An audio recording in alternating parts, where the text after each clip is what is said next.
आवाज जनतेचा. अकोला जिल्ह्याचा राष्ट्रीय खाद्यतेल तेलबिया अभियानात समावेश करण्याची मागणी.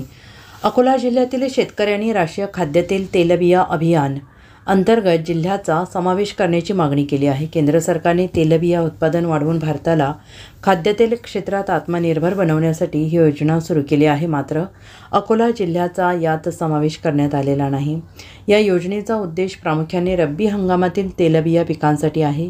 अकोला जिल्ह्यातील शेतकऱ्यांनी जिल्हाधिकारी, जिल्हा अधीक्षक, कृषी अधिकारी, खासदार श्री अनुप धोत्रे आणि आमदार श्री प्रकाशराव भरसाकळे यांच्याकडे जिल्ह्याचा NMEO-OS मध्ये समावेश करण्याची मागणी केली आहे. सतीश बोंद्रे शिवपूर, वैभव अहेरकर तेल्हारा, किशोर तळोकार अकोट, अविनाश सुरतने शहापूर आणि नंदकिशोर वाघमारे बोर्डी या शेतकऱ्यांनी अकोला जिल्ह्याचा NMEO-OS मध्ये समावेश करावा आणि तेलबिया उत्पादनासाठी आवश्यक उपाययोजना करण्यात याव्यात अशी मागणी केली आहे.